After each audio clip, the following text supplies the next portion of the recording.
La résilience et la piété de Bilal ne passèrent pas inaperçues.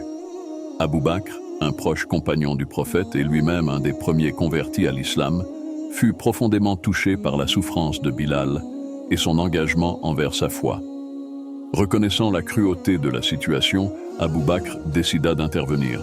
Il acheta la liberté de Bilal, faisant de lui un homme libre. On dit qu'il l'a racheté avec 40 onces d'argent, ou peut-être 7, ou 5, ou 9 onces.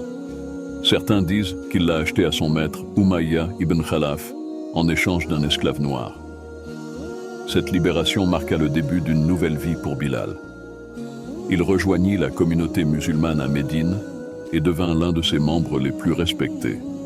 Grâce à sa voix mélodieuse et son éloquence, il fut choisi par le prophète pour occuper une fonction essentielle, celle de muezzin, chargé de l'appel à la prière. Bilal devint ainsi le premier muezzin de l'islam, appelant les croyants à la prière 5 fois par jour depuis le toit de la mosquée. Sa voix, claire et puissante, symbolisait l'appel à la spiritualité et à la communauté, résonnant bien au-delà des murs de Médine. Après la mort du prophète, Bilal trouva difficile de continuer son rôle sans la présence de Muhammad et choisit de se retirer. Il passa les dernières années de sa vie à combattre pour la justice et à participer à l'expansion de l'islam. Le legs de Bilal ibn Rabah perdure aujourd'hui. Il reste un symbole puissant de foi, de résistance et d'émancipation, inspirant des générations à lutter pour la justice et l'égalité.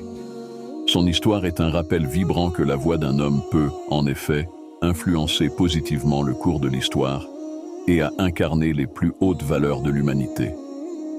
J'espère que vous avez apprécié cette histoire. Pour plus de contenu sur les personnalités historiques de l'islam, laissez-moi vos suggestions en commentaire. Merci pour votre soutien et à bientôt pour de nouvelles découvertes, Inch'Allah.